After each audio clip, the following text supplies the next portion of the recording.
Yeah, I need it. I can't.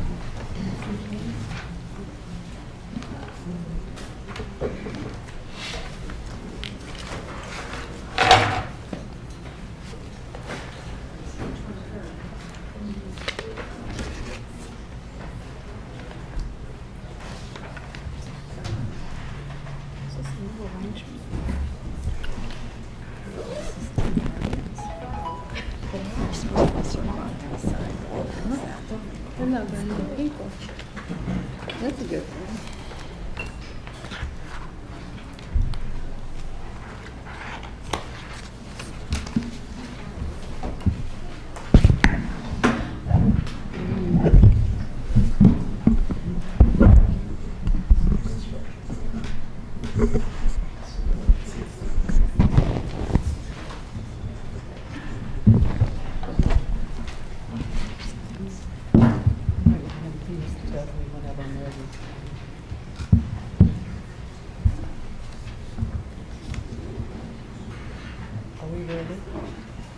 Well, you didn't give me directions. Miss Elmore, at your pleasure, ma'am. Okay, Miss Elmore. Okay. I mean, I'm sorry. It's not a Today's been a problem. bad day. It's not a problem. Thank you. It's all good. Before I call us to order, I need to let you know that the Board of Education did meet in executive session for the purpose of a preliminary discussion relating to the 2013-14 summative evaluation of the superintendent and negotiation strategies pursuant to KRS 61810(1)E and 1K of the Kentucky Open Meetings Act and KRS 156557, and no action was taken.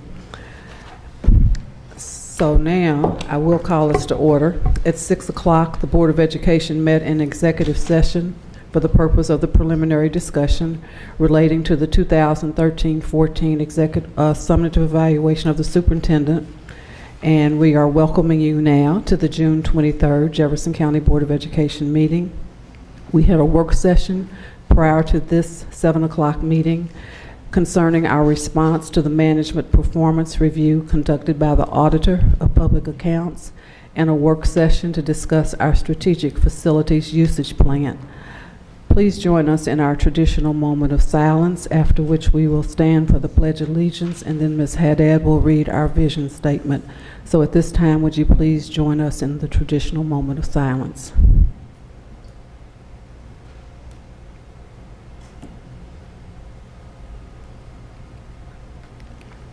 Please stand for the pledge, please.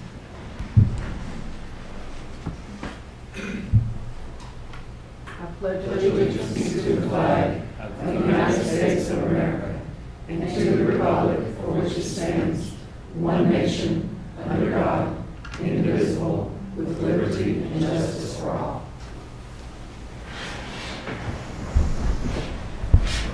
Thank you. Ms. Haddad. All JCPS students graduate prepared to reach their full potential and contribute to our society throughout life. Thank you very much. Is there a motion to approve the June 10 and June 13 minutes? Mr. Brady, second. Ms. Haddad. All those in favor? It's unanimous. And I forgot to say that Board Member Hathaway is out of town and unable to be with us today. At this time, we'll move on to recognitions and resolutions. Ms. Terry Robinson. Thank you, Ms. Robinson. Dr. Hargens, Board Chair Diane Porter, and members of the Jefferson County Board of Education. This evening, we began with the recognition of Valley High School for receiving certification from Project Lead the Way for its biomedical sciences program. The purpose of the certification is to guarantee a high-quality PLTW program to provide opportunities for college-level recognition for eligible students and to recognize exceptional implementation of the program. PLTW's curriculum is aligned to Common Core state standards for mathematics and English language arts, next generation science standards, as well as other national and state standards. PLTW offers a different way of learning for students and teaching through activity, project, and problem-based curriculum. It gives students the opportunity to apply what they know, identify problems, find unique solutions, and lead their own learning. It also provides teachers with the tools necessary to empower and actively engage students in the classroom and to transform the classroom into a collaboration space. Board Chair Diane Porter, please come forward to congratulate teachers Jennifer Hoban and Mike Campbell and Assistant Principal Stephanie Bard.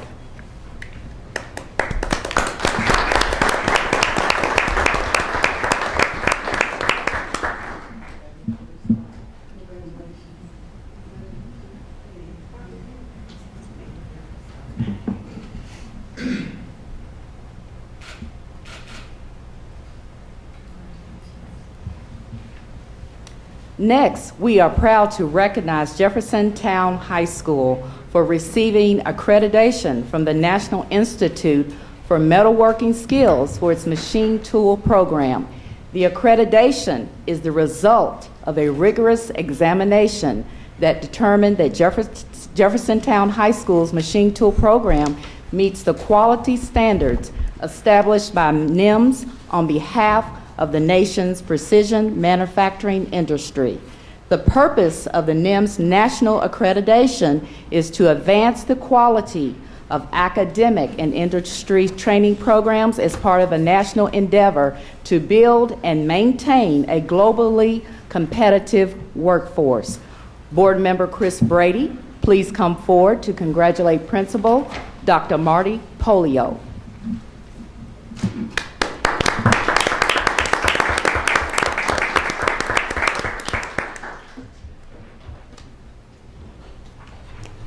Finally, in commemoration of former Jefferson County Board of Education Chairman Laken Cosby Jr., the following resolution for adoption reads, whereas Laken Cosby Jr. was born in Athens, Alabama on December the 6th, 1930, and departed from life on June 11, 2014 at the age of 83.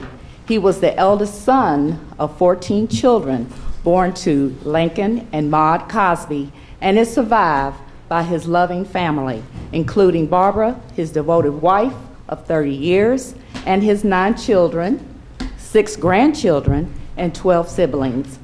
Whereas Cosby was a visionary, community activist, veteran of the U.S. Air Force, business owner, church leader, crusader for social justice, notable Kentucky African American, Kentucky Commission on Human Rights Hall of Famer, and lifelong supporter of equal opportunity for and equal access to quality education for all children. Whereas Cosby was appointed to the Jefferson County Board of Education in 1985 to represent District 1 and was the first of only 2 African Americans to serve as chairperson of the Board of Education, becoming chair for the first time in 1988 and again in 1992. Whereas during his tenure on the Board of Education, Cosby fought for school integration and for compliance with the district's busing plan, sought equity of resource allocations to all schools, and encouraged business opportunities for minority suppliers, vendors, and contractors. Whereas he continued his commitment to education through his service on the Kentucky Board of Education from 1994 until 2002. Be it therefore resolved that the Jefferson County Board of Education honors the memory and commemorates the service of Laken Cosby Jr. for his tireless support and lifelong advocacy for civil rights in education, in witness whereof we have set our hands and caused the seal of the Board of Education of Jefferson County, Kentucky to be affixed the 23rd day of June 2014. This resolution shall take effect upon its passage and adoption. Dr. Hargens and members of the Jefferson County Board of Education, this concludes our recognitions and resolutions for this evening. Thank you. Thank you, Ms. Robinson. At this time, we will have we will approve the recognitions and the resolutions, and some may have some comments that they may want to make about Lakin Cosby, but is there a motion to approve the recognitions and adopt the resolution? Mr. Brady, and seconded by Ms. Haddad. All those in favor? Motion passes unanimously. Thank you. Comments about Lakin Cosby? Ms. Haddad? Yes, I had the honor of working, serving on the board with Lakin, and he was really good. He was a very quiet person, but when he spoke, you really listened, because he didn't just say something to have something to say, but he cared very deeply about kids and about the district, and was always worried about equal education opportunities for all kids. It wasn't just about some, it was for all of them. And I really enjoyed working for him, and he was chair and I was vice chair together, and working with him, it was really, really quite an honor. And like I said, he was very quiet, soft-spoken, but when he did say something, you really listened. So I was honored to have served with him. Other comments? Okay, well, I'd just like to say that it's an honor to represent District 1. I knew Mr. Cosby for a long time. He was a personal friend of my family. When I worked for JCPS, he was always an encourager, and he encouraged us to do our best and inspired us to be better all the time. I would like to recognize, he has a sibling in the audience tonight. Mr. Cosby, would you like to stand up, please? Thank you for being here very much.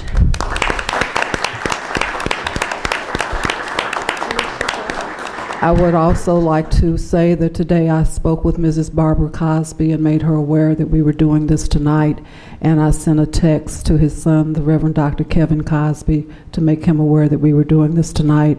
And it's our goal to take the resolution and frame it and see to it that it gets to Reverend Cosby, if they would like to place it at the church, and to Mrs. Barbara Cosby as the wife. So I thank you, board, for doing this. He was an outstanding man. He certainly made a difference in education and in Jefferson County, Louisville, Kentucky. So thank you for doing this tonight. It's very important. I appreciate it.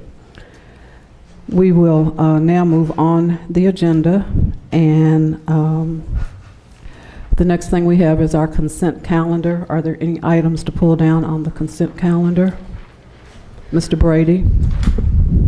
Come back to me. There's one item that has to deal with a, and I've misplaced my note, with a donation made from Norton Healthcare, and I need to abstain from that particular vote. I apologize, I don't have that. I misplaced my note. Q4. It's Q4. Thank you. Okay. Anything else to be pulled down? Ms. Duncan? I wanted to bring down X and Y.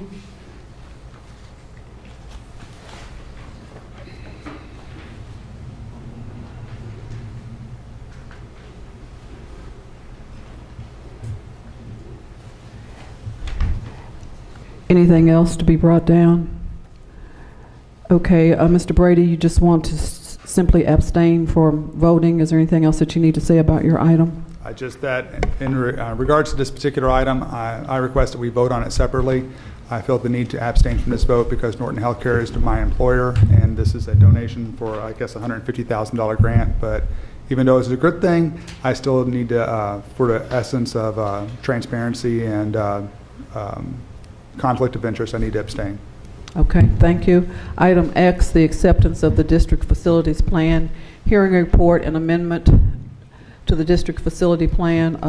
Ms. Duncan and Dr. Razor. Ms. Duncan? Well, just wanted to get a clarification here. I know on the information that we received,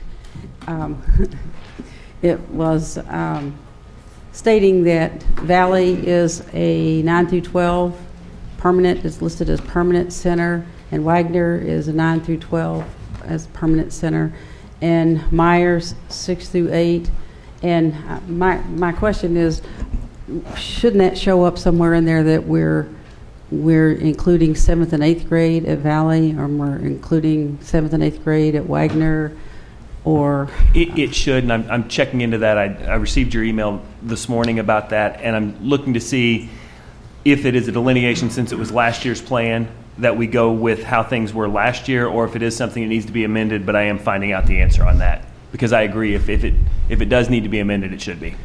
So if it needs to be, and we approve this, then it will be amended. We'll approve this on the condition that it's amended. Yeah, yes, I would ask that latitude, that if it does need to be amended and can be amended, that we do that. When Myers is kind of gotten, and we know definitely that it's got the 6 through 12, in addition to the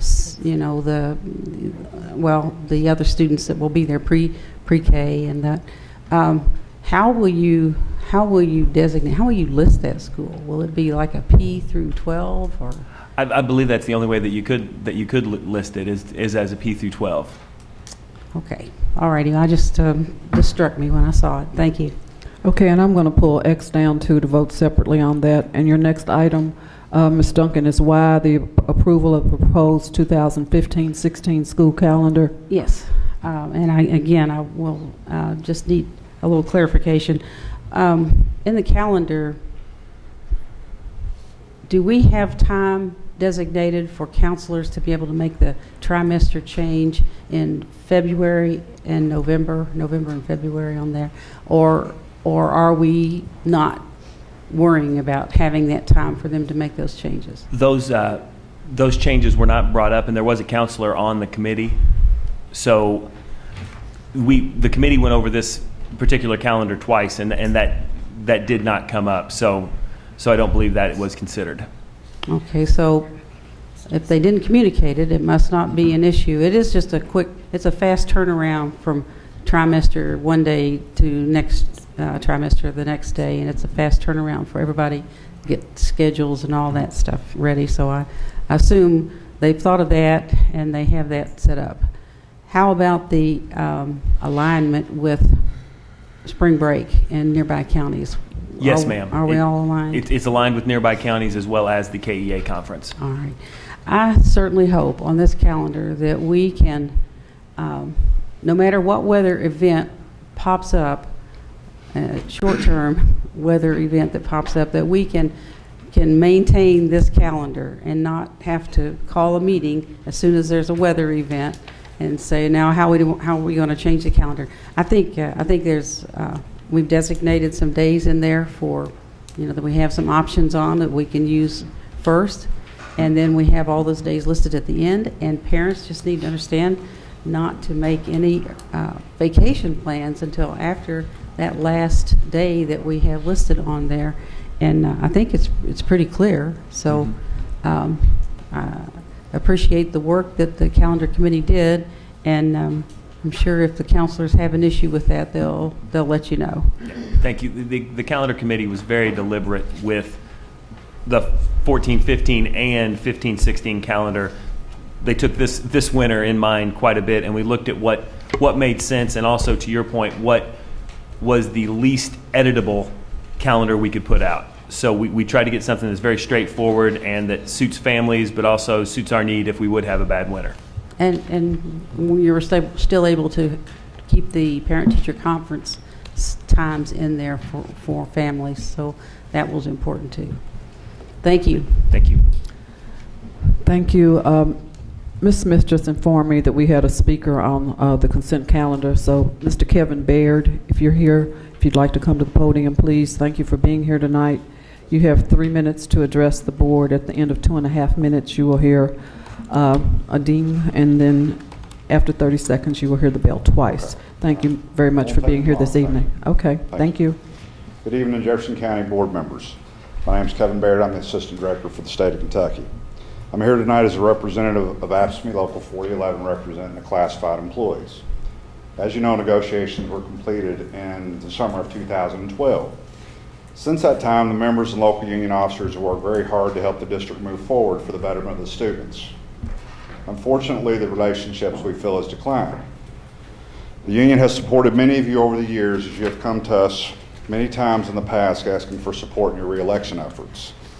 We have never asked the Jefferson County Board of Education for help that would be a detriment to the well-being of the students or the district, and yet every time we need flexibility on a matter of concern for the very employees educating the students and the members we represent, we're ignored, and worse, we're given just a flat-out no about the reasons why we can't get things accomplished. I would hope moving forward each of you would take a sincere approach when labor in this community reaches out to you in an effort to resolve matters. That is in no way hinders the students, the district's bottom line, nor affects over the 300 salaried individuals receiving six-figure salaries that would address the concerns that we have that we put forth. AFSCME Local 4011 members and employees of this district that educate the students in this community perform every day with the utmost regard and care. This is why we should all be here, and that's how we truly feel. This isn't about power or political gain. It's about relationships. It's about respect. It's about education. And we as a union have supported you and allowed each of you to be a part of this process. We ask that you not forget how you got here. When we ask for assistance, we need it. We need it then, and we don't need it when you feel like doing it. Employee relations and management know exactly what the members of AFSCME Local 4011 have requested, and we'll anxiously be waiting for actions on those requests. Thank you. Thank you, Mr. Baird. At this time, is there a motion to approve the consent calendar minus item Q4 and item X? Is there a motion? Ms. Haddad, second. Mr. Jones? All those in favor? Motion passes unanimously. Is there a motion for the consent calendar Q4, which is the acceptance of the grant from Norton Healthcare? Mr. Brady, are you making the motion? I'm making a motion. We vote on it, but I'm not. Okay. I can make a motion. I can vote on it. Okay, motion by Mr. Brady, second by Ms. Haddad. Question. Let me make the motion. Okay. Motion by Mr. Jones, second by Ms. Haddad. All those in favor?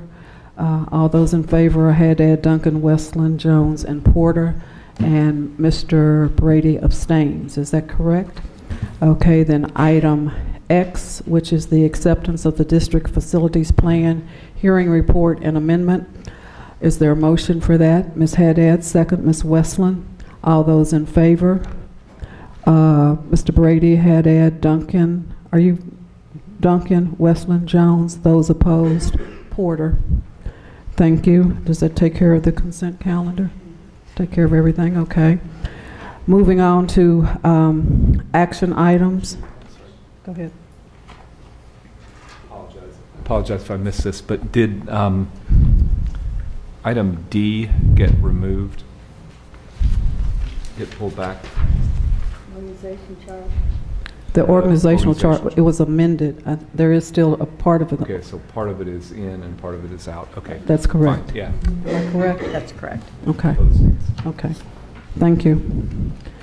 So moving on to our action items. Dr. Hargens, report. Dr. Hargens. Actually, I'd just like to call your attention to a few items of special interest. I want to also acknowledge Lake and Cosby's service to the community. Our board members stand on the shoulders of board members who came before them, like Lakin. I have no doubt that the district and community appreciated his service while he was a board member. I don't want to pass up the opportunity to thank each of our 7 board members now, in the present, for their service to Louisville and to the students of the Jefferson County Public School System.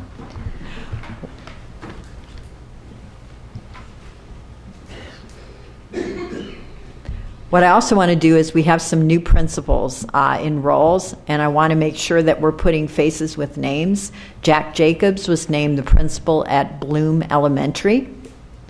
Jamie Wyman is the new principal at Carter Traditional Elementary. Tracy Barber moved from Okolona to Dunn. Linda Hudson is at Farnsley Middle, and she's been there for a while. Faith Stroud is the Frost Middle School, well, actually the Frost Ninth Grade Academy Middle School, sixth grade Academy Middle School principal. Sam Cowan is at Gilmore Lane Elementary. Dwayne Wright is at Hartstern. Joseph Wood takes over, and he's been at Indian Trail. Mark Boyer is at Klondike.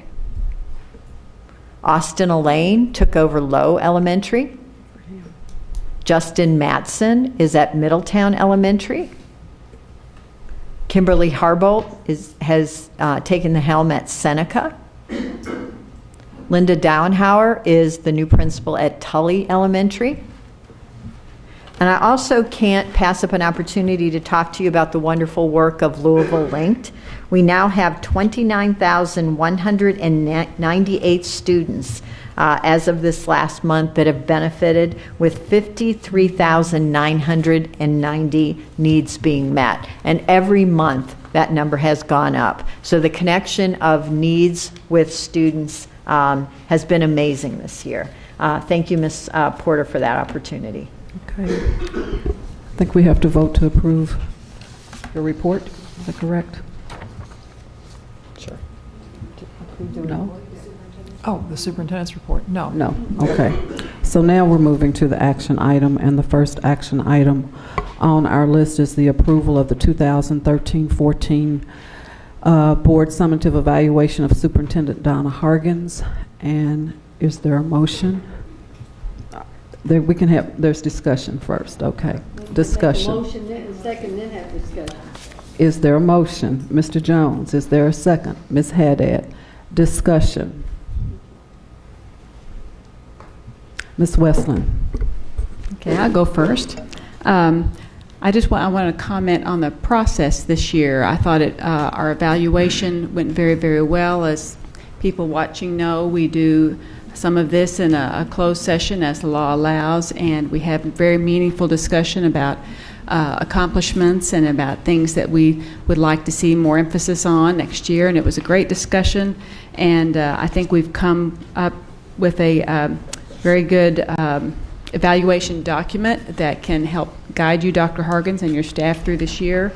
The main strength is our critical one, and our main one is that we have seen academic achievement gains, and I know we all praise our academic unit very highly. And because of that, we feel like that's working very, very well. So that's number one. We have some areas, of course, with any evaluation that we thought needed some more emphasis, and I just want to read a few sentences from in here that I think are just very, very clear. We've asked Dr. Hargens to be sure and speak up and clarify her point of view on issues that are brought forward to us. We've asked that she cultivate the energy of the district and school staff to be fully engaged as valued members of JCPS. We're a human resources heavy organization, and we want to make sure people are meaningfully involved and feel like they're meaningfully engaged. We want her to work to foster relationships, a sense of pride and community within the district through meaningful interactions and communications. And I would add that involves day-to-day working with people. People want to feel like they're part of it and that they feel valued. We're asking for decisions to be made in a timely manner. And the last thing I just want to mention is it's in the evaluation that the board would also like to see focused efforts to proactively communicate internally and externally the accomplishments of JCPS students and the extraordinary work of the staff. I think we talk a lot about the importance of good news and focusing on the positive. If you want to grow things that are working well, you want to make sure the community understands all the wonderful things going on here. And so often we're involved in reacting, Dr. Hargens, and that's just what you have to do every day. You don't know what's going to happen. Sometimes we forget about being proactive about good information.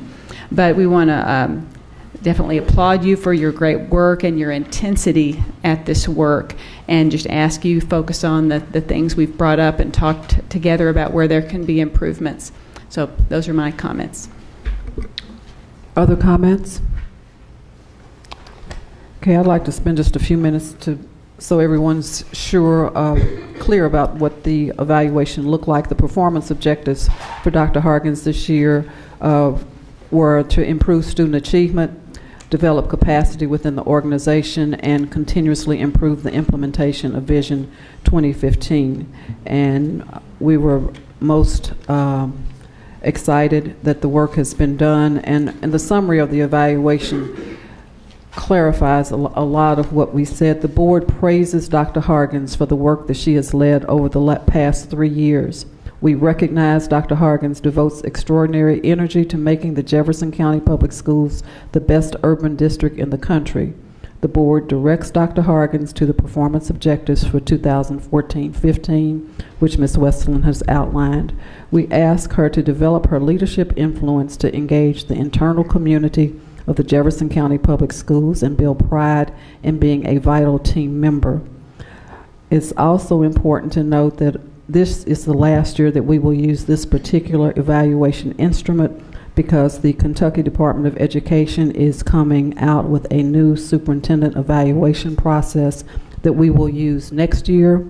We do have someone that will come to the district to train the board, give us professional development, but just to clarify that we will not use this particular instrument for next year. But we certainly praise Dr. Harkins for the hard work, and we have set some goals for her next year. So we have a motion and a second. Mr. Jones? I also would like to. Go ahead. Oh, me, go ahead.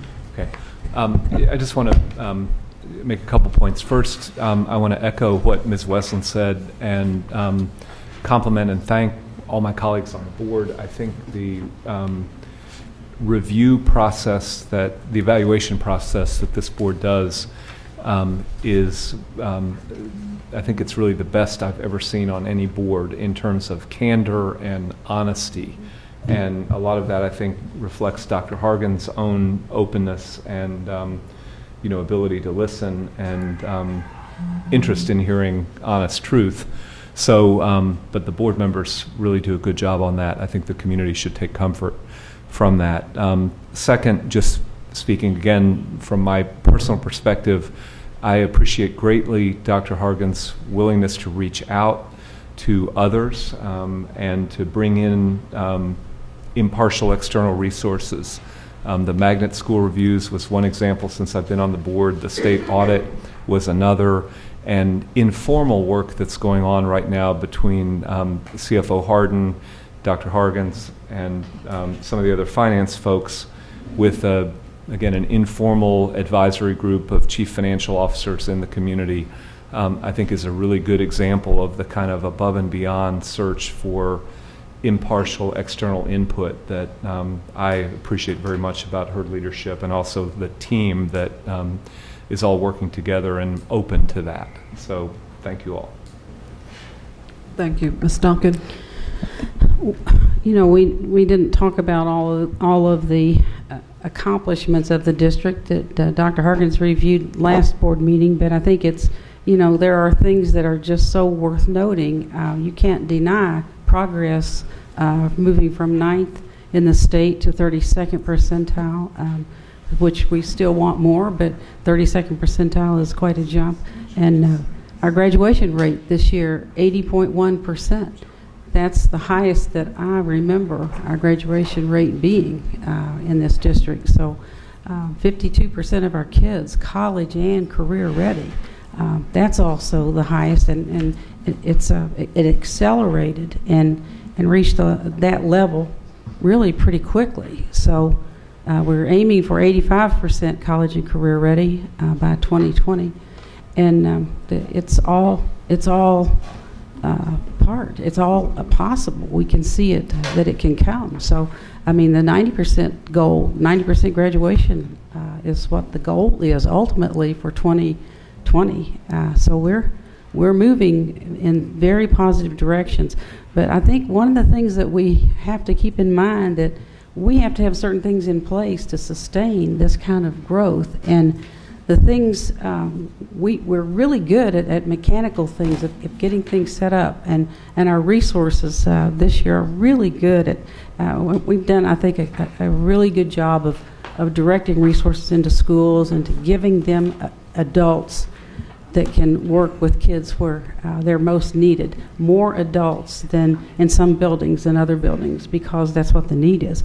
But I think in sustaining that, Debbie mentioned a couple of things, areas that we're going to be looking for, but one of the areas that I want to keep an eye on through the year is this collaborative process, how we reach decisions about things that we want to implement, and who's involved in that process. I just think it's so important, because that's where the valued employee idea comes in here. We have to have that input from our groups, from our stakeholders, from our principals and our teachers all along the way. So at the end of the year, next year, I'm going to be asking about how that collaborative thinking has developed over the year and how we've reached our best decisions.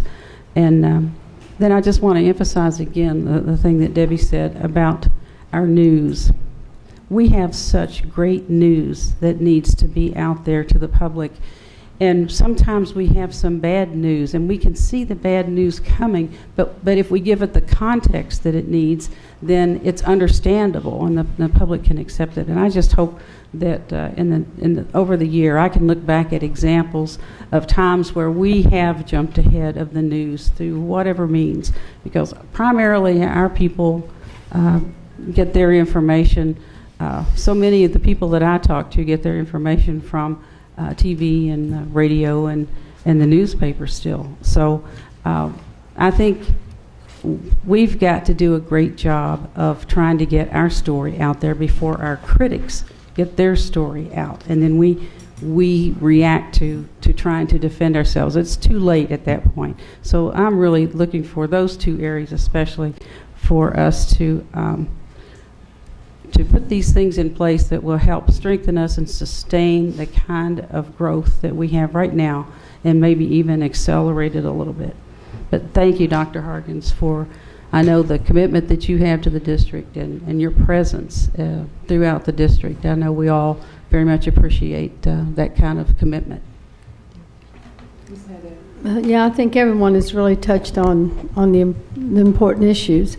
And I would just like to say thank you to Dr. Harkins for taking tonight we're going to talk about the report, Adam Eland's report, and that the action she took. He said 60 days and it's being done in 30 days. I think that's commendable for her and her staff, that we are accomplishing that we do take things seriously, and we do want to do what's right. And like I said, I agree with what everybody has said. I think we've come a long way, and we always know we have a long way to go.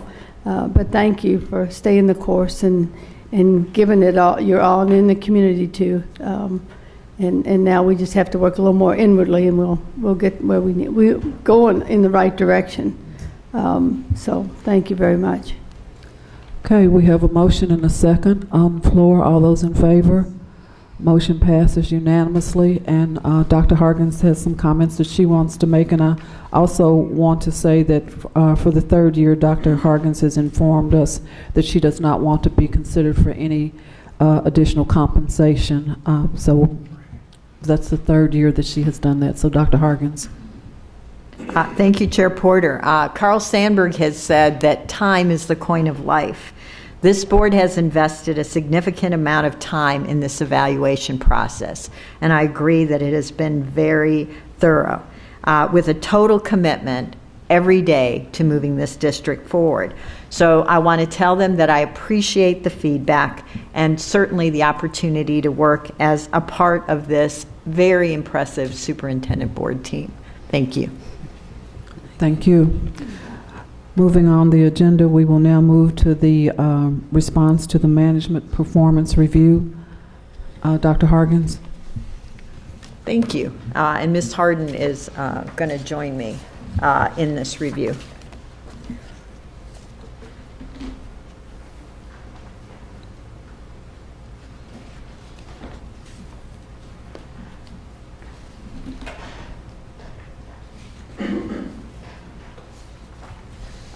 Let me begin by saying it is really great to be at this point with our response to the state auditor's review. We know that the auditor, we called for this review over a year ago, And after 9 months of intense work, auditors found no evidence of fraud, mismanagement of funds, or unethical behavior. But you know what we have now? A blueprint for continuous improvement, and we now have a map, a blueprint for implementation. So we're talking about the right things, we're asking ourselves the right questions at the right time, and we have outlined the right steps to move forward. And we know that it will take a whole district team effort. So just to review,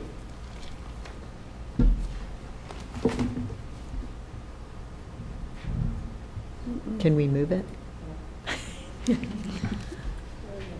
Okay, so just to review, the board requested this review on April 22nd, 2013, and the state auditors began immediately on April 24th, 2013, and the review was released on May 21st.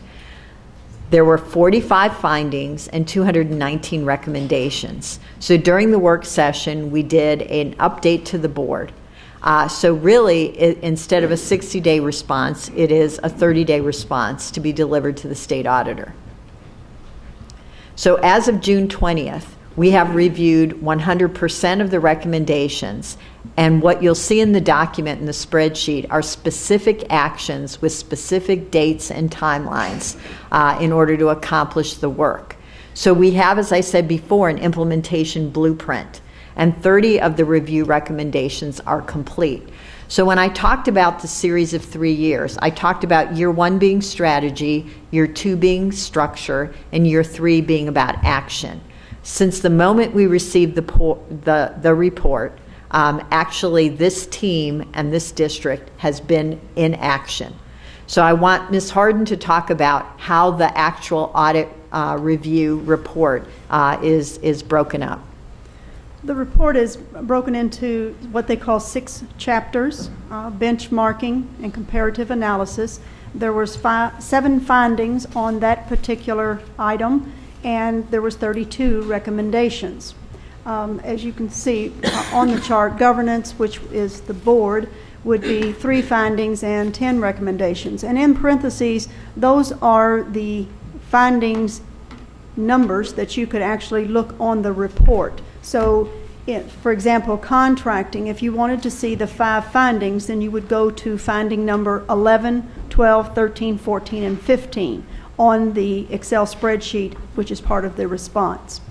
Overall, there was the 45 findings and 219 recommendations. Some of the recommendations were duplicate or clarifications of another recommendation. But we have looked at every one of them, and we have a response, and in some cases, actual actions that we have already taken to complete that particular recommendation. On this slide, one of the recommendations was to point out as far as our allocations to schools, and that we need to make sure we are concentrating to make sure those efforts go towards the needs of the students. So what we have shown here is in FY11, we had $654 million that went directly to schools. That would have included our teachers, our instructional staff support, principals, assistant principals, supplies, anything directly to the school. As you can also see on this slide, we have gradually increased that number, and in FY14 it is up to $736 million. That is a 3.6% increase over the past 3 years, and it's $82 million additional funding. This is the classroom instructional cost. These are the teachers. So in FY11, we had $480 million, and in FY14, $534 million, and then for the budget right now, we're looking at FY15 of $566 million. Our central office costs, as you can see, those have declined. In FY11, we were looking at $267 million. Then it's gradually gone down, with FY14 being $239 million. When we talk about central office costs, this is not just administration. This includes student transportation and other direct, really, services to kids. But we wanted to make sure we separated school allocations from the other costs. And if I could just interject, is what we said when we talked about the strategic plan, Vision 2015, that what would success look like? Success would look like if we could decrease spending in central services to increase spending in schools that directly impacted students. So that's been the work of the 3 years, and you can see evidence of that. But I'd also like to talk about some specifics. In 11-12, with restructuring of the cabinet, it resulted in $4.4 million. Over $2 million of that is recurring. For the 12-13 school year, salary grade 8 and above positions, administrators did not receive raises or step increases. That's over $2 million that's been recurring. So vacant positions at central office continue to be frozen and are always analyzed for how they align with the district's mission. And I just want to remind you, the mission of the district is instruction that inspires students to learn. Students are the center of the universe. So if a position cannot demonstrate that it contributes to that, we eliminate it. And positions have been reclassified. Also, the long practice of redlining, which meant that people were put in positions and continued to be paid in those positions, was eliminated. We decreased travel costs by 1/3 and non-instructional food by 2/3 since 11-12. And as Ms. Harden said, increased instructional spending by $82 million. So I just wanted to give you some specific examples. And these costs, when we were, the two previous slides, we were talking general fund, and we also have grant funding that has also gone to schools. Well, and what we asked ourselves was, so we mapped out what we're going to do for the next 5 quarters for over a year and a quarter, and how we're going to move this district forward. As I said, this review has put us in motion towards finding ways that we can continuously improve. So that was already the goal. So what will the district look like? So the next slide talks about what's going to be different 5 quarters from now when we complete many of these steps in this blueprint. We're going to have a system of benchmarking with peer districts to ensure that we're benchmarking against research-based best practice in terms of spending. And that benchmarking will inform the strategic planning process. So imagine the dashboard, which includes now benchmark districts that we're benchmarking against. Our goal is budget information that's clear, transparent, and understandable. Ms. Harden has ordered a Munis application that will allow the public to drill down into any budget function so that you can know how much a particular school was spending on tax or textbooks. So again, that it's clear, transparent, and understandable to everyone. What we will do is put a centralized database of contracts. So if the board wants to know any contract that we've entered into, it will be visible to the public, along with minority and women contractors, which we again track as well. A centralized systems of policies and procedures. You cannot run a large district on oral tradition and oral direction. There has to be a centralized database of policies and procedures. So again, what will we look like as we continue this work? And then we are redoing the entire internal audit system, and we are looking at monitoring of school expenditures, including the impact of school-based decision-making council decisions on that. Information technology, there were 18 findings, and they have already begun working on improving systems within information technology. And the final one is overall better monitoring of personnel expenditures and critical positions. And again, our goal is to make sure that every dollar is directed toward what will impact student achievement.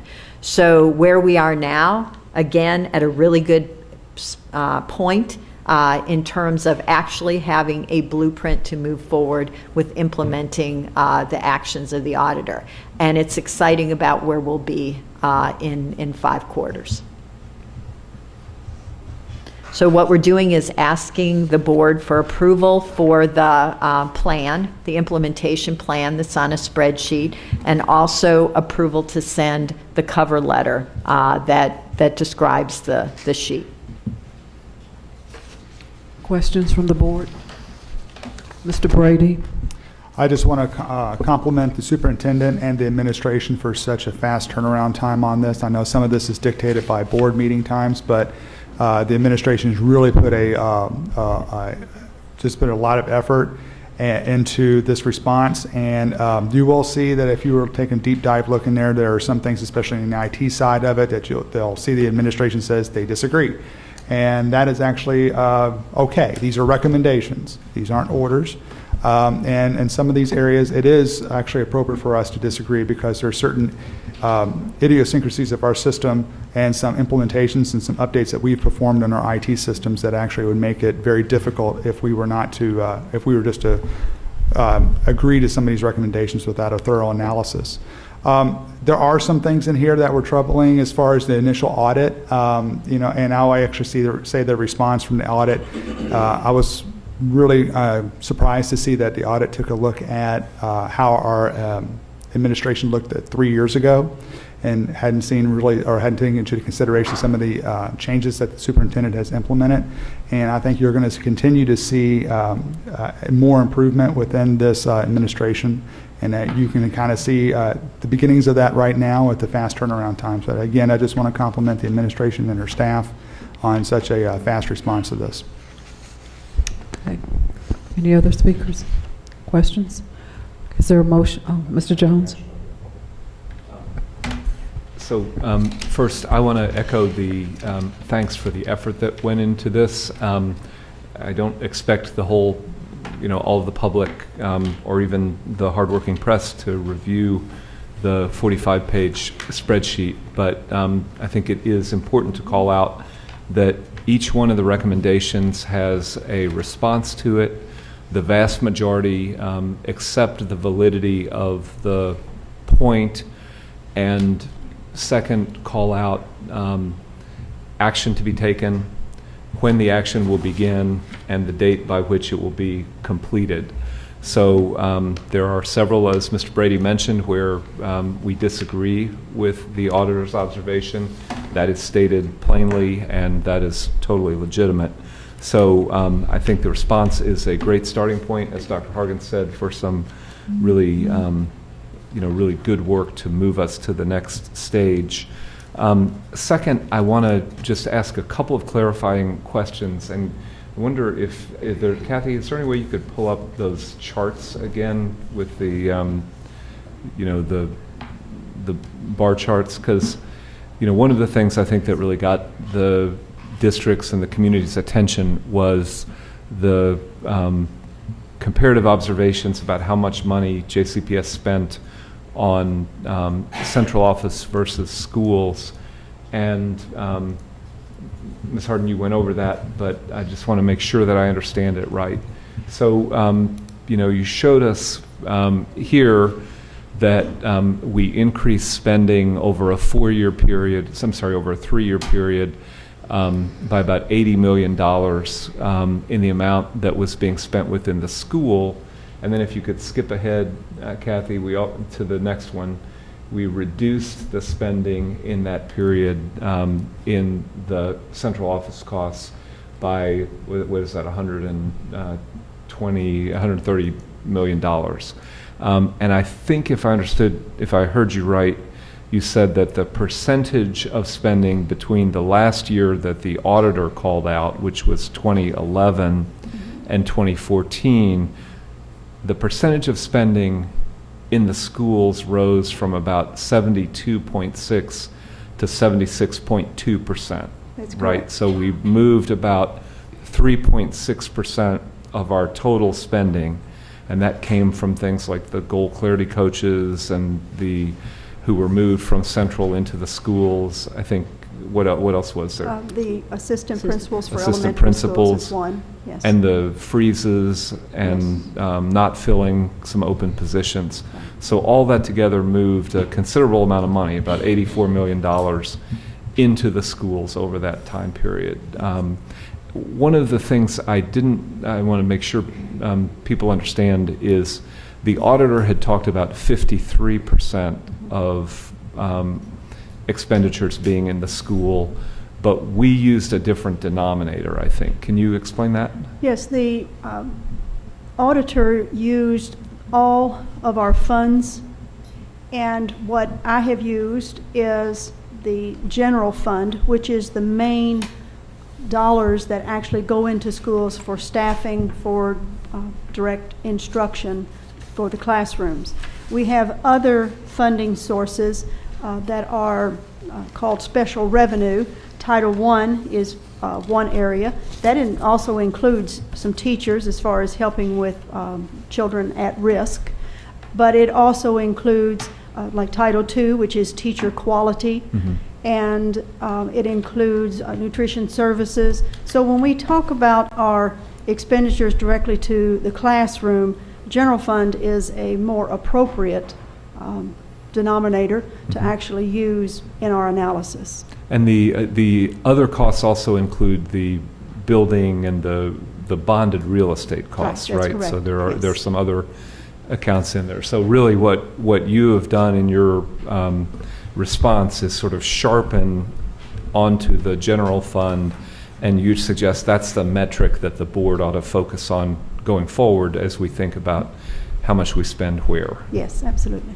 Okay. Mm-hmm. All right. Thank you for your clarification. And last point, Dr. Hargens and Ms. Harden and the whole team, I also want to call out the candor and openness that I think is reflected. If everybody were to go through this, you would see a lot of these are tough points and taking on some significant amount of change over the next some odd years.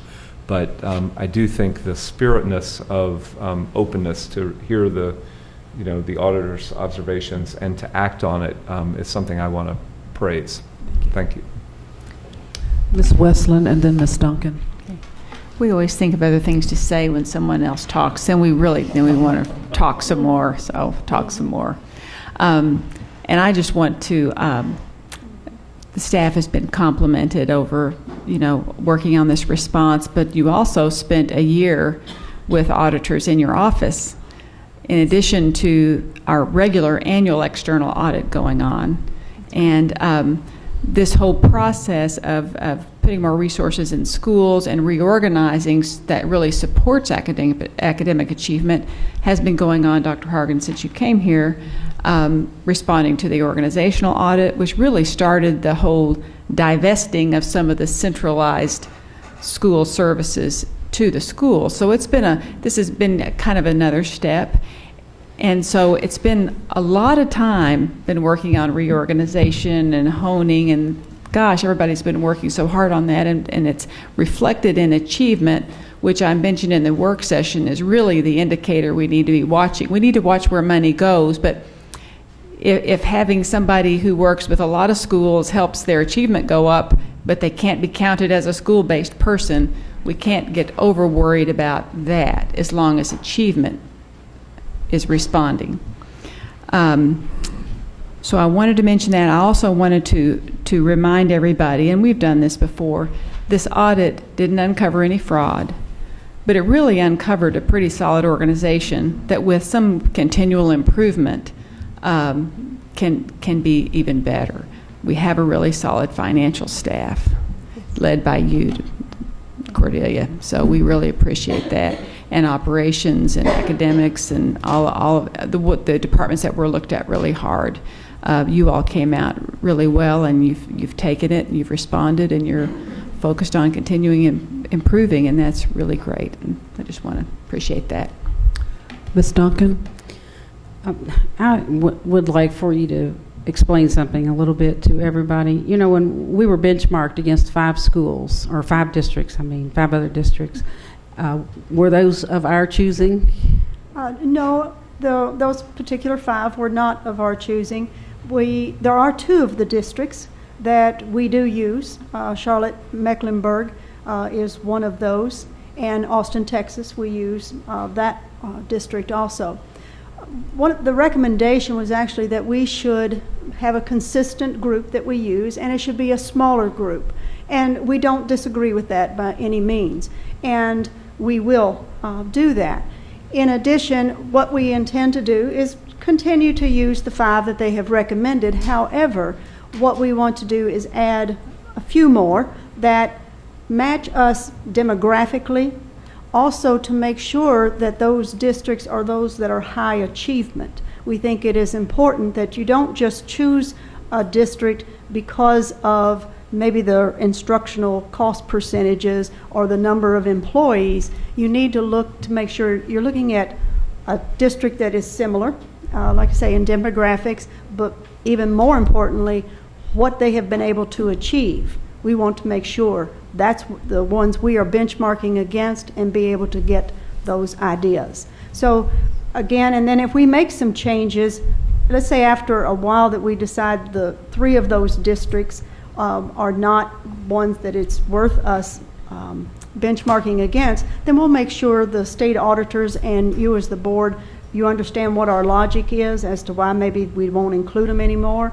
But to start out with, we are looking to continue with those 5, plus at least 3 or 4 more, but the ones that match better to us. And one of the things that we're interested in is making sure we get districts that are the urban-suburban type of mix like we are. And that was one issue that we had maybe with those 5 districts.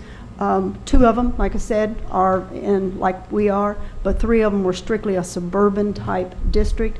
And there are definitely challenges that urban districts typically have that maybe a suburban does not. Well, and there are also differences in what they call people. That was one of the things that Yes. struck me. In our district, we call counselors administrators. In these other districts, they do not include them as administrators.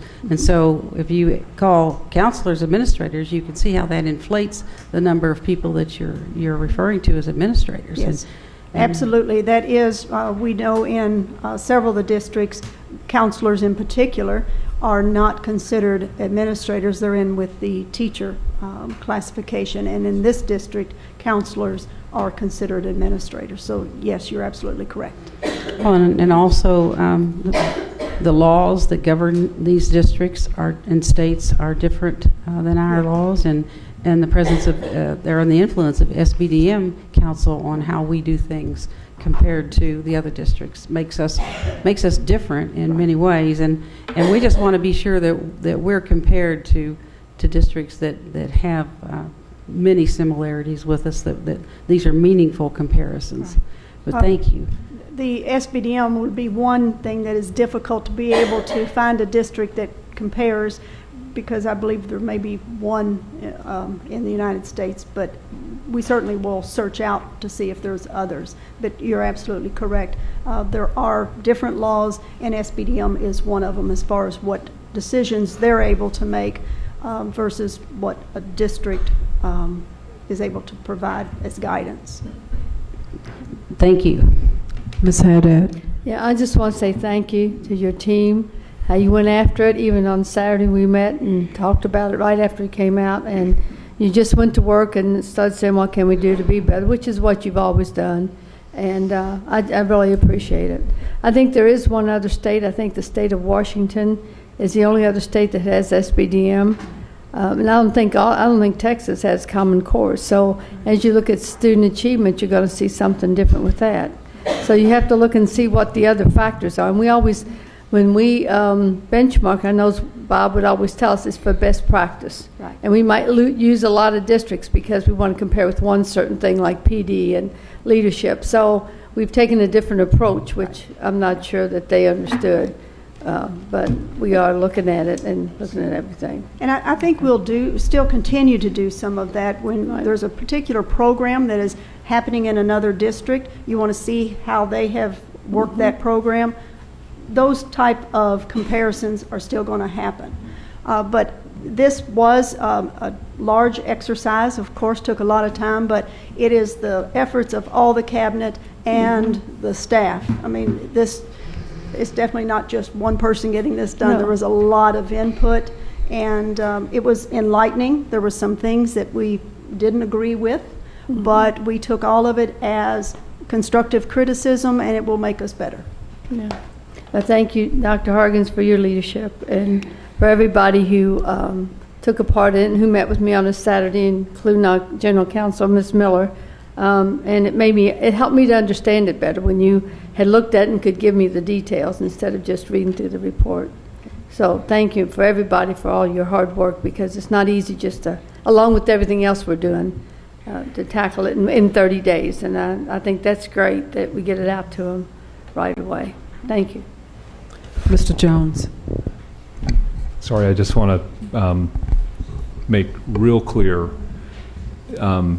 despite all the observations about how we're so different and we're so special, benchmarking is always an imperfect process, and we are going to pick a group, and we are going to stick to the same group, and we are going to benchmark our financial and business services performance.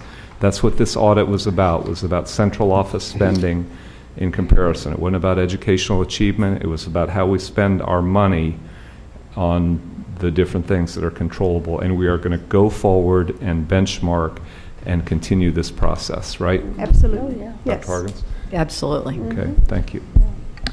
Okay, is there a motion to approve the response to the management performance review? Mr. Jones, second. Mr. Brady. All those in favor? Motion passes unanimously. Thank you so much. Our next action item is the Norton Commons project. We have one speaker, Mr. Raymond Burse. Mr. Burse, welcome to the meeting tonight. You will have 3 minutes to address the board. At the end of 2.5 minutes, you will hear a bell, and at the ending 30 seconds later, you will hear the bell twice. Thank you very much for being here tonight. Okay, thank you, Chair Porter. The item to which the Louisville branch NAACP rises to speak about this evening is approval of project and BG1 form for new elementary school in Norton Commons. We are neither in favor of it nor opposed to it, but believe you, the board, and the school district administration must provide answers to the public before proceeding to what is, in our opinion, add another problem and issue to a district which constantly struggle with items which can be avoided at the inception of decision, which all too often come back to bite you. One, your consultant, Gary Orfield, has said in every report and presentation made to you and your predecessor boards that the housing patterns in Jefferson County has led to many of the problems JCPS faces in the diversity arena, and that this community at large faces. Before deciding to say build an elementary school in Norton Commons, what work and study has been done to make sure they understand the current and projected diversity, particularly from a socioeconomic composition, will be in that neighborhood? We dare to venture to say none. And if this is like several recent decisions, those residing west of I-65 will carry the diversity burden. You need to address and answer this question in a public meeting where the public can question and participate, other than being allowed 3 minutes to speak. Two, have you asked the staff why your data guru specially said in June of 2013, and I quote, "We don't need additional schools, not as long as we have schools in which to put students." We have attended work sessions over the last year, and that question has been raised but never answered. The community needs an answer for you before proceeding with a vote on this matter. Three, and this is now outdated based on what happened at one of your work sessions this afternoon. And this morning I checked your website to see whether or not anything had been posted for the 5 p.m. website, and there was nothing. And the point that I was making was that Atkinson Elementary, which was school, was at 59% of capacity. What study had been done to do that? And so the question is, not only is Atkinson not at capacity, but you had several other elementary schools. So there are existing seats already within there. And so what are you doing making a decision to add capacity without addressing those other items? Fourth question. The projected construction cost of a new elementary school is about $15 million. The annual operating cost is $2.5 million. In a district which is continuously strapped for money for basic operation, where will this money come from? hopefully not from the decimation of a school in another community where a school building is part of the lifeblood of that community. Finally, in conclusion, this community deserves from each of you the very best, and here the very best means answering in a public forum the questions we have raised, along with those others may raise. A race to a decision to satisfy some real estate developers' interests over that of the larger community is not acceptable. Thank you. Thank you, Mr. Burse. Dr. Hargens, we will move on with the approval. Would you like to introduce it, please? Yes, Chair Porter. Actually, Dr. Razor did a long-range facilities plan, and he will discuss the recommendation that we're moving forward to proceed with building Norton, or the elementary school at Norton Commons. Dr. Razor. Good evening again. In November, I came to you and I gave a facilities usage report, a projections plan based through the 17-18 school year. Then again, in April, I came to you and talked about the conclusions that we had drawn off of those projections, population trends, and the facilities usage that we currently have.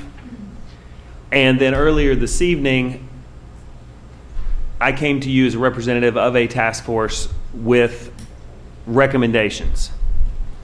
The recommendation I bring before you tonight for a vote is the recommendation to build a building, a school building, with early childhood wing at the Norton Commons development.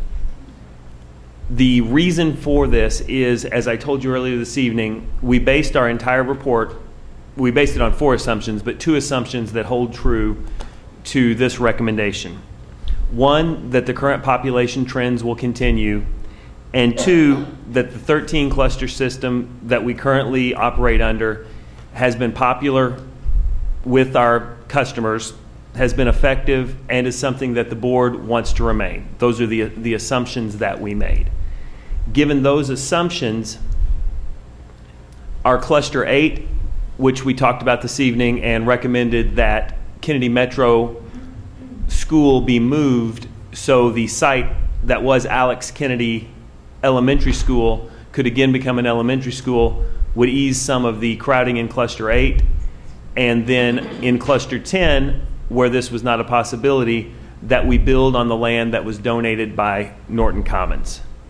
In 2004, JCPS was given the rights to a little over 11 acres, and then later it was expanded to over 12 acres to build an elementary school in Norton Commons.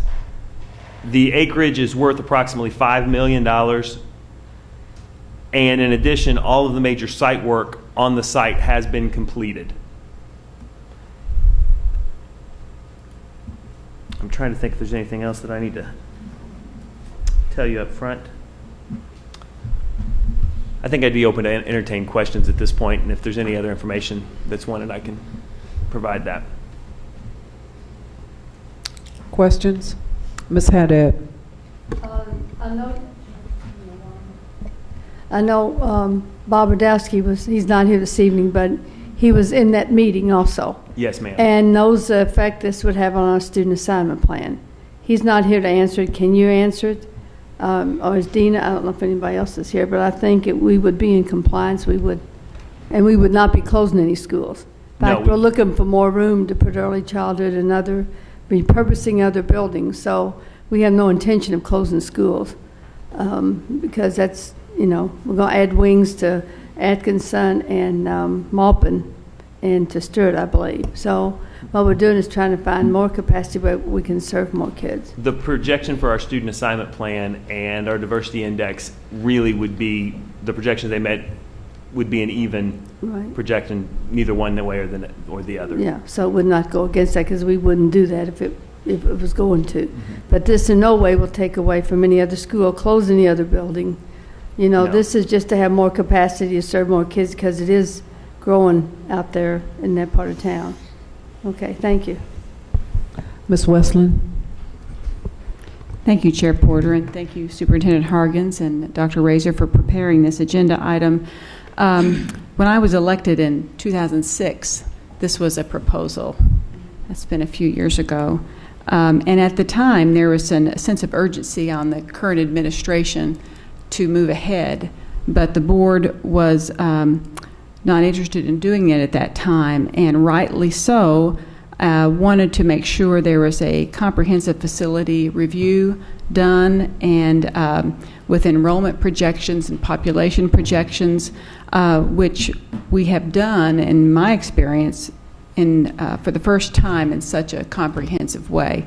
And that's been helpful, not just to determine whether this school would be helpful, but to look at use of other facilities, to look at where early childhood might go, to respond to the diversity and discipline concerns, and for alternative settings. So it's done a wide variety of, provided a wide variety of information for us to plan ahead on meeting children's needs and student needs over the next few years.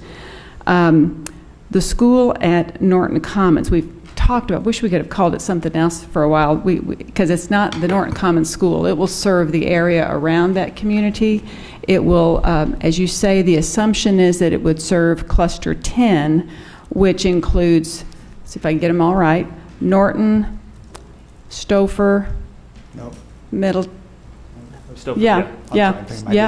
That's in your district. It's a cross-district thing. It's not just a school in my district. It'll serve students. The Norton community, Bowen, Chansey, Stouffer, Middletown, and then Goldsmith is the satellite area that feeds into that area to ensure that all schools have a diverse population. That's the assumption now. Of course, given your continued review, there may be tweaks to that to make sure all our populations are diverse. And that is the goal. We have a measure to watch over the years. So that everybody has been very focused on that. And I appreciate Mr. Burse's comments and the NAACP, and we've met, and I know he's watching very closely, and they are, to make sure everything we do is equitable with resources. And in my experience, there's been a huge intention and reality in providing resources where they need to go. Where there are more needs, more resources go there. That is how we roll here at JCPS, in my view. And an investment in any part of the county strengthens the whole district, really. We're not about this part of town versus that part of town. This investment is borne out in this review. There are needs for seats, and I didn't learn till just today that there was such an extensive plan to have early childhood seats there. There really aren't that many places in that area of town for that. And if we're looking for a universal preschool, we do need to look for places to serve children. So I think this is a good proposal. It's timely. We have known it's there. It's a generous offer, but I don't think it benefits the developer any more than it would benefit Lake Forest when Stouffer opened, or any other community. The community around any school is going to benefit, just because this was given us by a developer. That really should be glad. That's really nice. That's a $5 million we don't have to spend on a piece of property. And regarding how we're paying for it, I talked to Cordelia about that. It will be a bond issue that was well within our capacity to issue and to pay out over 20 years, right? And we have such a good credit rating, thank you, that the interest rate will be very good, right? So that should be, so we've got the finances in order. The need is there. We waited. It's been almost 8 years. We've waited and we've looked at it. The need is projected to be there. As I said, an investment in any part of the community, I think, helps everybody. We have a lot of needs. We need a lot of space. This will help with that. So I appreciate the chance to get to. I'll mention one more thing. This is a partnership with the YMCA as well. We'll be attached to the Y. We will jointly build the gym and we will get along well, I'm sure, on sharing that space. And that will be a benefit to the school and to the YMCA, I believe, and to that whole community. So I appreciate getting to this point and considering this proposal to move ahead. If we hadn't looked at it tonight, it's my understanding we might not be able to, if it passes, open it fall of 2016. If we do, we have a really good chance of doing that. It takes a while to get these things in place. So just want to offer that. I don't have any questions. I've thought of all my questions last week and over the weekend. So I would just ask that people support this proposal and we move forward. Mr. Brady and then Ms. Duncan. First of all, Member Westland, sorry about the cluster thing. You know your clusters much better than I do. So regarding some of the concerns that was brought up by Mr. Burris, and I'm sensitive to those issues as well, I do want to say that I think overall we have to take a look at beyond, it has to go beyond the school district to look at issues of housing patterns. And I really think that, and I brought this up before, I think when we take a look at our zoning board, that's something that we should probably take more of a closer eye on to be able to further diversify this community. And I would love to have a school member, administration, board member, whatever, whoever had the extra capacity or bandwidth to take on that challenge, I would love to be able to see that type of seat on the zoning board. Because I think that's a point of view that's sorely needed. Unfortunately, we don't have access or influence over that, and I do think that that board has more of a greater influence on affordable housing in this community. But I do want to go back to the issue of some of the things that are favorable for doing this at this time. I mean, as Member Westland said, this has been on the books for quite a while now. And I would also say that from a financial standpoint, I'm sure Ms. Harden will probably agree that bond rates are at a pretty good point right now. So waiting further will probably actually increase the cost of building this facility. As Dr. Razor pointed out, the land is donated. It's $5 million worth. The utilities are already there, so we don't have to bring in utilities. That's a further savings. As Member Westland also pointed out, the YMCA is attached, so you already have a built-in CEP program right there, which is a before and after school program that I know that this board parent takes advantage of and is a great asset to me. I do have a couple of things I want to put a request out there to our operations and facilities people. First of all, looking at the size of the school, I understand we're looking at around 650 in capacity or something? We're looking at 600 K through 5 with 160 early childhood seats, which obviously could fluctuate. And this is going to be a 2-story school? Is that the plan? Okay. So I know that that Farmer and Stouffer have the capacity of around 750 or so, and they're already at capacity, and those are just built, just a few years ago. Those are 2 of our newest schools, so it's just something to consider. I'm not sure if we can expand capacity. We're in the early stages of this. It's a proposed budget on this, but I want to keep an eye for the future because I don't see anything but further continued development in that area of town. And as I said before, I think we're going to gain market share by opening that particular type of school, as well as some of the possible other plans that was presented by the facilities folks earlier this evening. But also, as far as how we build the school, something that I would really like our facilities folks to take a look at and using sustainable and energy efficient materials. I know LEED certification is a fairly difficult thing to do and can be fairly costly. If we could do something like that, it'd be great. I know that there's some buildings at the Parklands that are LEED certified and they're fantastic and look great and they seem to be fairly durable. But more important to me than that is I would like for us to be able to, and I wish I wouldn't say follow the lead because I wish we were out in front on this, but follow the lead of a couple of the school buildings that are within Kentucky. The first net zero energy school was in Warren County, and that's Richardsville Elementary. There's also another middle school in Turkeyfoot, which is in Kenton County. Both of those schools are net zero energy, meaning that the amount of energy used in that building or in those buildings on an annual basis is roughly equal to the amount of renewable energy created on the site. I think not only is it something that I feel as the largest school district in the state that we should be leading on, but it is an incredible learning opportunity for our kids.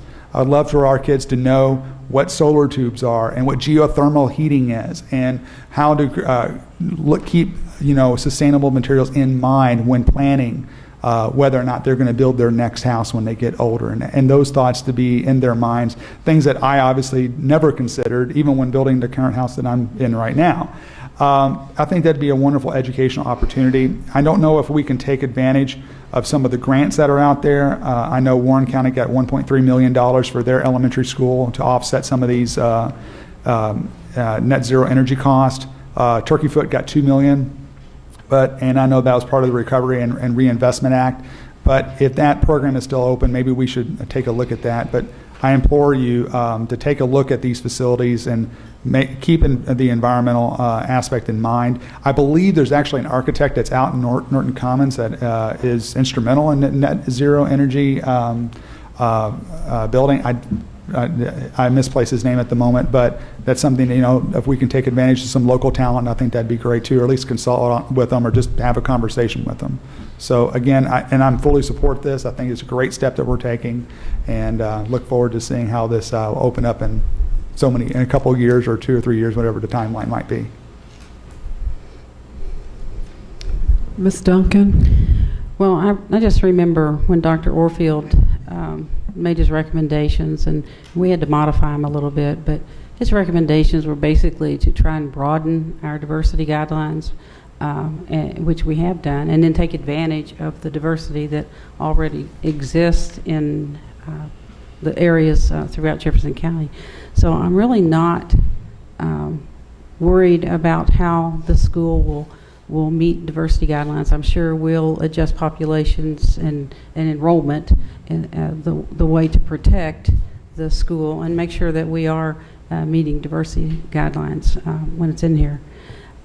My concern initially, of course, one thing, I didn't like developers telling us where our schools should be, and I felt a little odd about that when this was first proposed in 2006. But then the other question mark that I had was about attaching to the YMCA.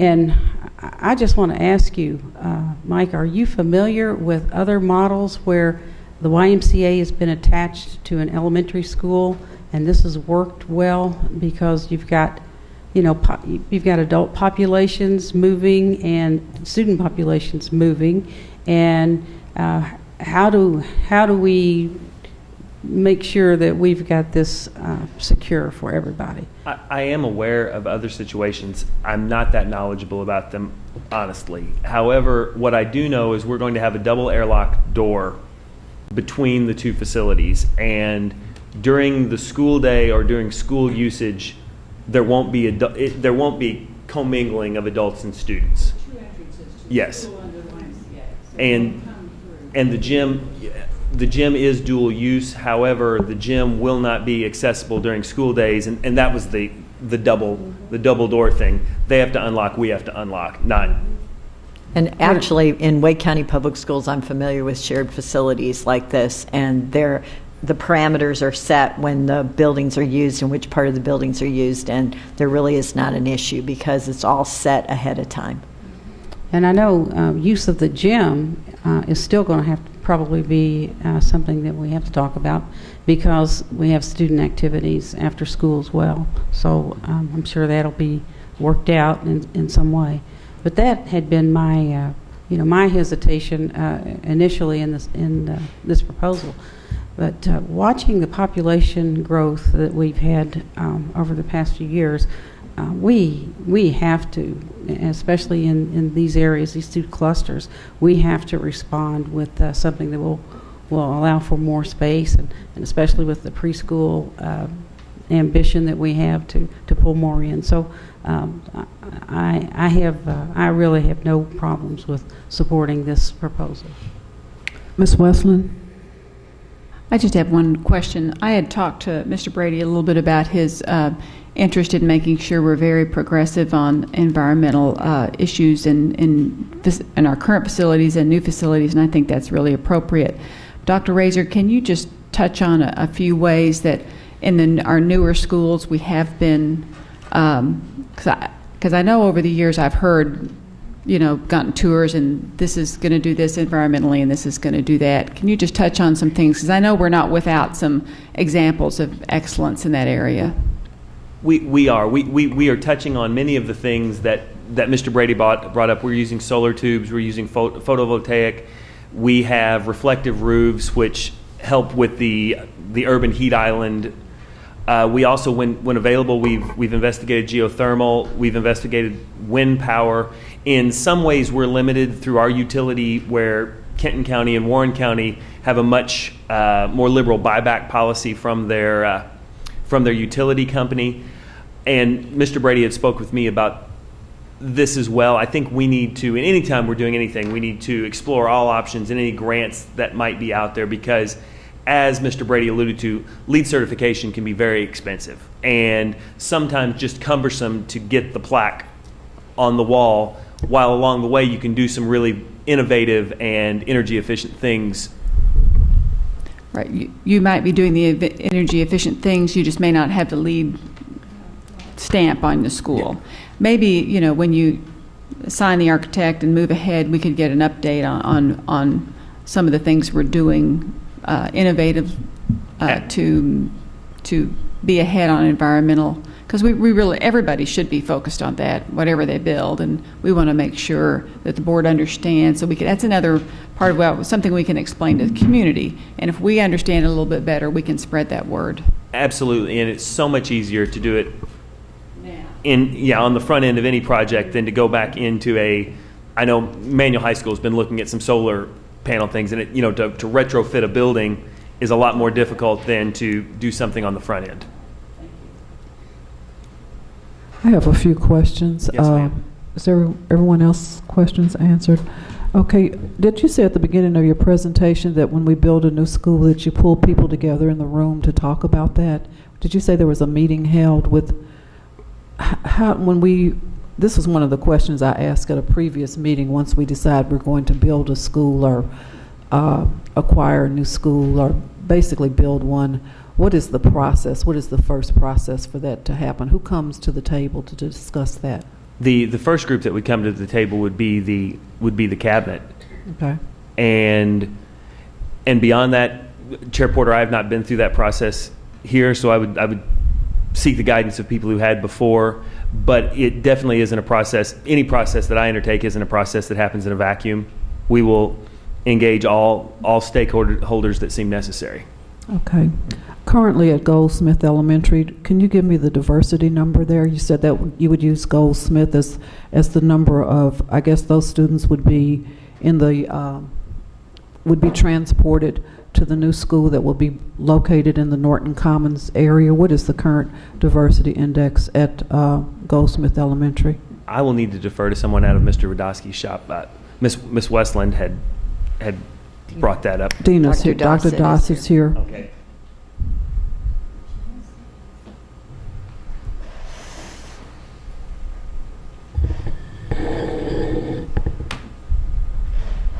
Good evening. When we look at the diversity index for Goldsmith in particular, we look at the resides area in each of the clusters. And Goldsmith has 547 students that are in Category 1 area and 371 that are Category 2. So their diversity index is about a 1.7. Just as a reminder, a quick reminder, Category 1, Category 2, and Category 3 is based on 3 factors that we look at. Household income, we look at minority status, and we look at adult educational attainment. So Category 1 areas of the county tend to be lower income, lower educational attainment, and higher minority, and Category 3 tend to be higher education status, higher income, and lower minority. Okay. So as we move forward with the school, the students that would live in the Norton Commons area, I heard you say there were multiple schools that would send students there. So if I live in the Norton Commons area, that school is available to me as an elementary student, is that correct? If you live in anywhere in Cluster 10, that school is available to you. Okay, but if I lived in the Norton Commons immediate area, that school is potentially available to me because it's in that cluster. Yes. Is that correct? Okay, and do you currently know the number of available elementary seats in the district? I mean, empty seats currently in elementary schools in the district right now. Right now, I don't have the number off the top of my head. Okay. And Dr. Dossett, while you're there, could you give us the diversity index for Stouffer and Farmer, please? Just to actually cluster 10, which is where we're talking about placing Norton Commons, the capacity is for currently is 246 seats. But by 2017-18, it was 56 seats. So that was the current capacity for 13-14. In terms of the diversity index for Stouffer, that is a 3.0. All of the students around Stouffer are from Category 3 area. And I'm sorry, did you say Farmer? Farmer. Farmer also is 100% Category 3 in their resides area. Okay. Chansey, what's the diversity index for Chansey? Chansey is a 2.0. They're 100% Category 2. But 2, yes. Okay, that completes my questions. Is there any other questions, or else we're ready for a motion? Ms. Westland? I move that we accept this proposal to move ahead on designing and building a school on the property donated by Norton Commons. So second, Mr. Brady. All those in favor? Mr. Brady, Ms. Haddad, Ms. Duncan, Ms. Westland, Mr. Jones. Those opposed? Porter. Okay, thank you very much for your report.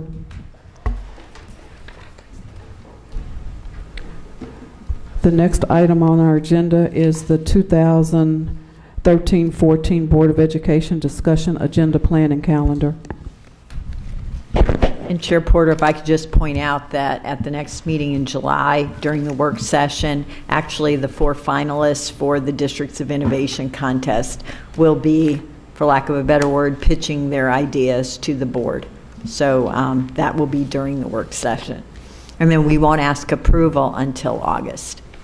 That will give you time to think about the proposals. Okay. Mr. Brady, did you have your hand up? I did. Okay.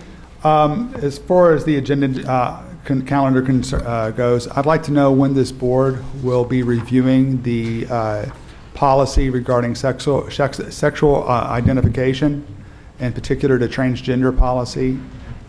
It appears to me that we have a principal at Atherton High School that's been kind of going at it alone, and I think that is actually he should be concentrating on being a principal, and it should be our job to deal with policies, and we've kind of let him kind of take the brunt of it, and that's really our area of responsibility, and I'd like to know when we might be reviewing that policy, because I don't want to get it to next year's school year and having other principals having to deal with this alone.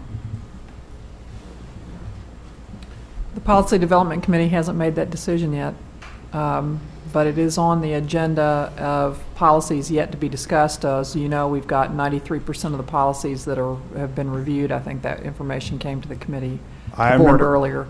I remember one point last summer reading some policies that were going to be that were going to come before the board where we were going to be discussing that issue, and they were pulled. And that was a year ago. So I'm wondering when that's going to come back around for our review. Right. It's in the rotation to come up. We just haven't finished those policies yet.